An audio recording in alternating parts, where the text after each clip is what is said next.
The difference between number 3 and number 4 is statistically significant. It almost triples. It goes from 17 to 46%. Now, what's the difference? Why is number 4 more compelling?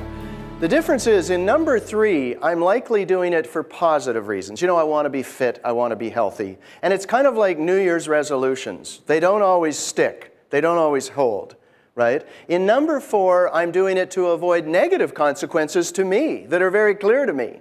And of course, it almost triples, right? And so it's much more compelling.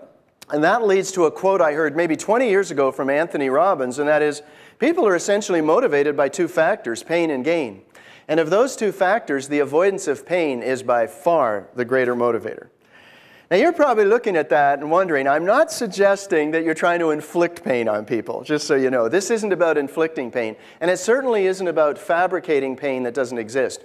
But if people truly understand, so what's the downside pain to us of staying the same?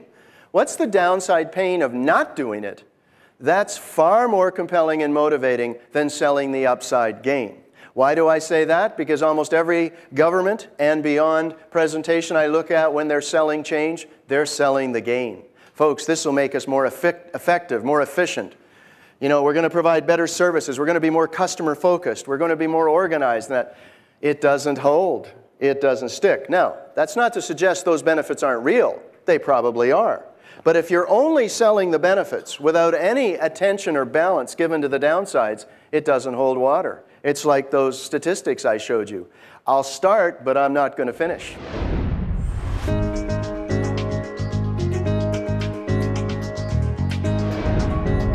You're learning this new game, and each of you is doing it exactly the right way, the way you'd been instructed. And you did the first practice hand, and things went exactly as they should. And then you did the first real hand in silence, but you're still with your people at your table, and things pretty much go exactly as they should.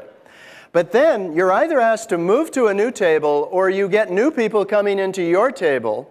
You couldn't talk, but all of a sudden you start to notice some very weird things. You notice that these people are picking up tricks that you don't think they won.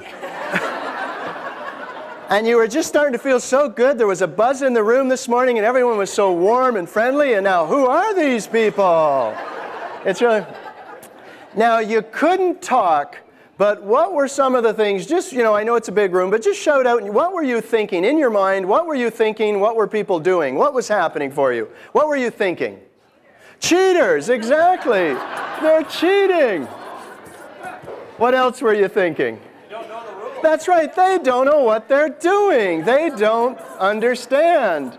They don't know the rules or what they're doing. Very good. What else were you thinking?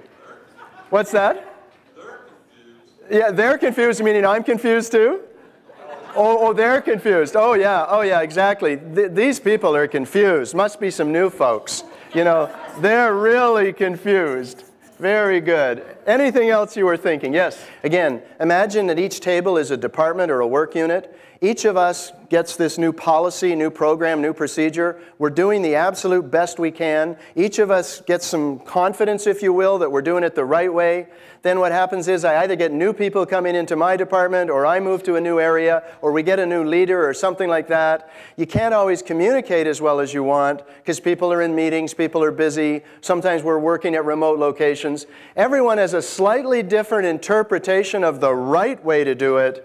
And in the absence of good communication, chaos breaks out, right? Because what happens is you could just see it on people that think, oh, I see, I thought you were cheating or something, or maybe not too bright. But now, I see, but now I realize, you know, you were just doing what you were told. So what happens is, in the absence of good communication, lots of negative assumptions and stereotyping go on.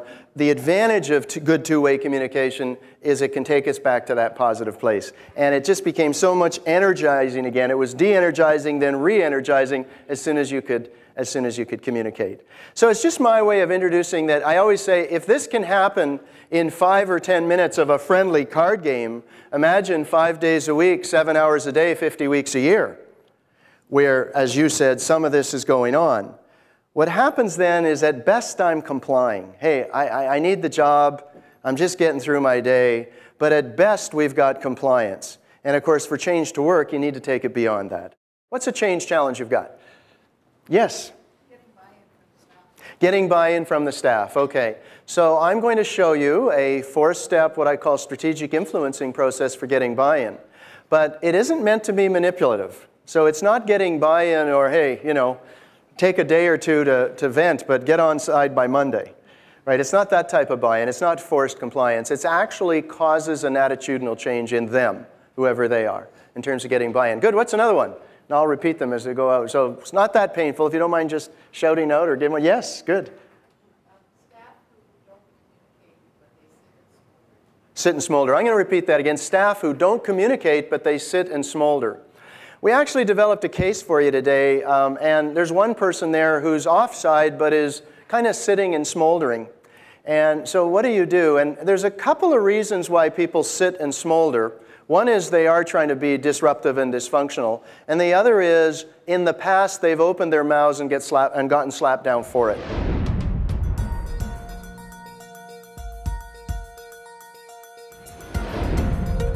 How do I manage the expectations of my bosses? How do I influence up?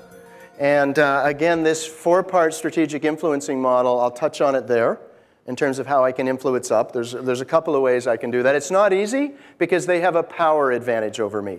They have more authority on the hierarchy, so you know, I don't want this to be a career-limiting conversation. Right? And then the other part of that was said is how to manage expectations up and down when things are unclear in terms of perhaps my role or what's going on. Change, you know, a few years ago I had a deck built, just a small deck on the backyard, and the beauty of building a deck is you and the construction person can get very clear, they can sketch you a blueprint, and it comes out exactly as it's supposed to. And it's very clear and obvious and transparent every stage of the way as they built it. Change involves ambiguity, and that's really tough for people because if you're a manager, you usually pride yourself on your competency, and that means having the answers, knowing what's going on. So it's not much fun to be middle management where you don't have all the answers. Sometimes the senior folks don't either, of course, and yet I'm being asked those questions. So my people are thinking either you know something and you're not telling me, which means I can't trust you, or if you don't know something, why don't you? Because you're the manager, which means you're incompetent, right? And so it's a lose-lose game, and I'm going to look at that and talk about how you can create more partnering and more inclusiveness so that that sort of blame isn't falling on you.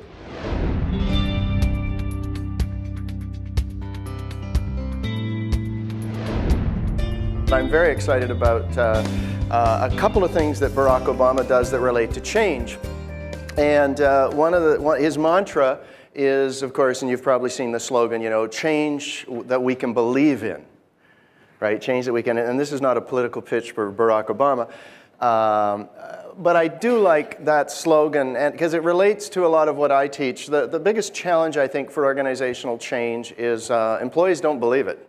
They'll come over and they'll tap my shoulder at the break and they'll say, you know, the trouble is, I said, I must admit I'm a bit cynical about change in the OPS, because he said the reality is what we left 10, 12 years ago, we end up coming back to. Another person said to me, if I was 21, well, I think I could be real enthusiastic about change, but guess what? I'm 41, and I've been through some of these, and they don't always work, and sometimes we do go back. And then, of course, because it's a political spectrum, if we get new leaders, they have new ideas. And another frustration with people sometimes is we don't even complete what we were doing. We don't finish it, and we certainly don't measure it in terms of learning and best practices, and then we just go try another change. And this is not to discourage you, I promise, but you're probably sitting there thinking, oh my God, this sounds terrible. But it is meant to be straight talk. And actually, I think one of the things you're going to hear me say today is one of the worst things you can do in change is overhype it. In my book, I call that cheerleading. And cheerleading is the overly positive emphasis on the benefits without any balance to the potential downsides.